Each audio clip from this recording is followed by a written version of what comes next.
Jetbeam TH15. This is another light from Jetbeam. I've reviewed a couple of theirs before. They sent this to me to check out. And this light has some great features and just two big things that I'm not thrilled about. The interesting thing about this light is that it has both outdoor and tactical modes, and those modes are completely separate from each other. One mostly controlled from the back and one mostly controlled from the side. And I'll get into that. But before we get there, price, the first big thing that I don't like about this, $99.99. This light is expensive compared to a lot of the other 18650 lights that are sort of in this category. Most of them are in the $60 to $70 range, so I would like to see this light a little bit cheaper. At least that's the price on the Jetbeam website. Not sure if when it makes it to Amazon it's going to be any cheaper, but right now $100 for this light. You do get a lot for the money. It has some nice features, some interesting user interface with this, but it's kind of an expensive light. Also comes with a rechargeable 18650 light, which I'll show you, and on the high it puts out 1300 lumens. Here's the box that comes with it.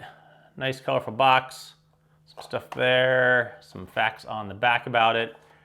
Other things that come with it, a pocket clip, which you can use either that or the O-ring. I'll show you in a bit.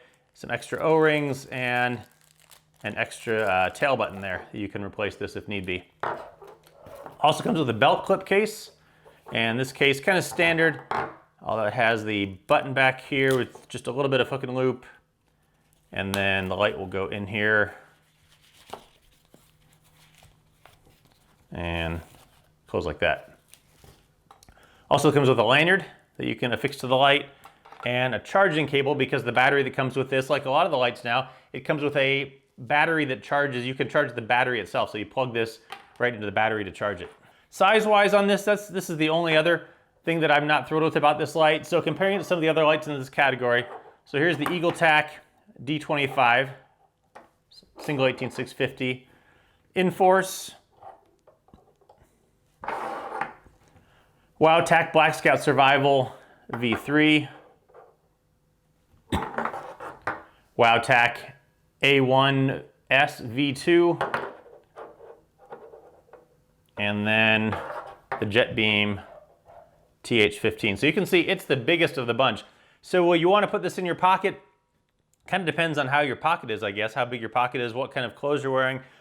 If you're going to carry it in the belt clip case, not a big deal at all, but this is certainly approaching the larger side of what I would really feel comfortable carrying in my pocket. So as you can see, a little bit bigger than the competition and a little bit more expensive. Now let's look at the construction of the light. Starting in the back here, the tail cap. There's the dual or triple function tail cap. So there's the regular here, and this will do momentary, or click it on. And then there's the side button here, and this side one just rotates. You can see one side goes down, the other side goes up. That works to function with some of the tactical stuff that I'll show you in a little bit. The tail comes off here. There are two O-rings in there, helps with that IPX8 rating.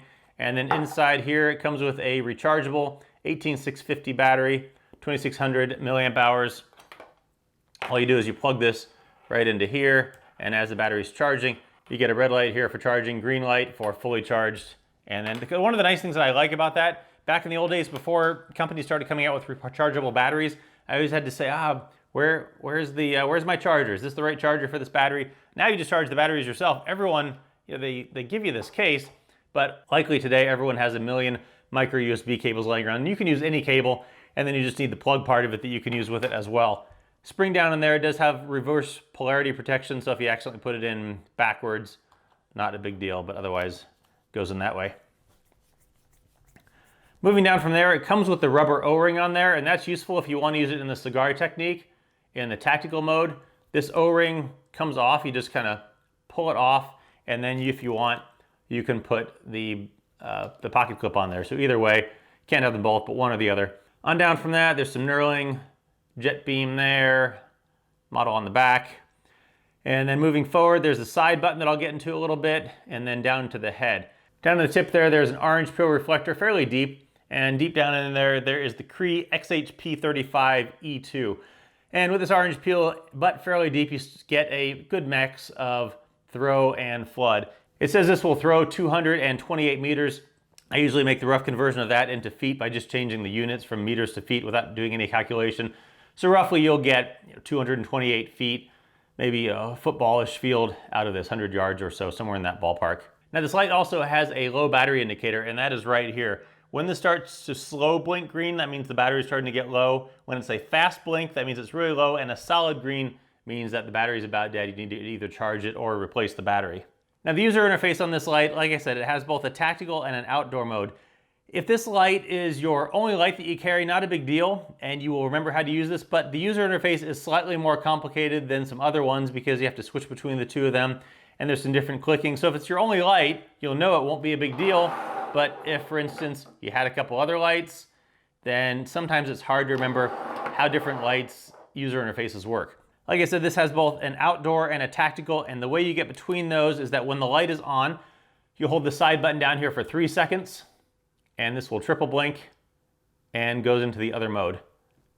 So now it's in the tactical mode. The tactical mode is all done from the tail switch here. It has a momentary on, and it will always come on to high, 900 lumens, and it will do that for 1.2 hours. Momentary, or click it and it will stay on. Also the side button here, if you momentary press that, you get a momentary strobe from either side, because it's just one button. And then when the light is on, that's how you use it to get between the different brightnesses. So you go down from the low, middle, and high, and then to get to the turbo, you triple click this, and you get up to 1300 lumens. So the outputs, 60 lumens for 30 minutes, 450 lumens for 3 hours, 900 lumens for 1.2 hours, and then the triple click, 1300 lumens for 3 minutes, and then it drops back down to the high.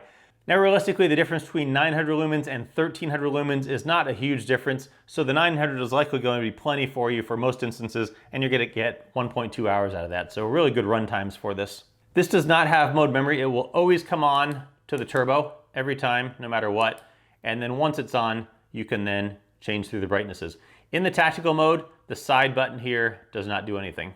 Now to get back over to the outdoor mode, long press this, triple blink, and now it's to the outdoor mode. The outdoor mode is mostly controlled from the side button here. It still has the back button to turn it on or off, either momentary or full click it to come on. You get through the brightnesses here. Starts with a moonlight mode of 10 lumens for 140 hours, 60 lumens for 30 hours, 180 lumens for 8.5 hours, 450 lumens for 3 hours, 900 lumens for that same 1.2 hours, and then to get to the turbo, triple click again, 1, 2, 3, and there is that 1300 lumens again for 3 minutes, then ramps back down to high. From any of these, if you double click this, you can get to the strobe, and also when the light is off, if you double click this, you can get to the strobe. So there is instant access to the strobe in either mode from off, either in the tactical mode by holding down the side button, or in the outdoor mode from double clicking the side button down here. Also, when you're in the outdoor mode, the side button back here is disabled, and like I mentioned, when you're in the tactical mode, the side button up here is disabled. The tactical mode has 5 outputs, the outdoor mode has 7 outputs. The outdoor mode also has mode memory, so if you want to have it always come on to that moonlight mode, you can do that. Ramp it up, turn it off, turn it back on. So mode memory for the outdoor mode, not mode memory for the tactical mode. Let's have a look outside here. I'm going to use the outdoor mode because there's more options, and there's also that 10 lumen moonlight mode, which really is plenty of light for way more things than people would give it credit for. Ramping up. There's that 900 lumens, plenty bright on that tractor. Bit of a floody thrower, you can see the beam profile there. And then ramping up to the 1300 lumens. Not a ton different, like I said. Those trees right there, nice and bright, much past the trees.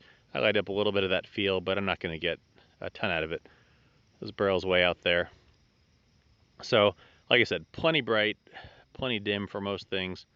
Back down to that 10 lumens and double click. There is that strobe. Single click back down to the 10 lumens, triple click up to the turbo. So there you go, the Jetbeam TH15. It is expensive, but you do get a lot of light for your money with the 2 different modes. Plenty bright, 1300 lumens, lots of options. So check this one out from Jetbeam, the TH15.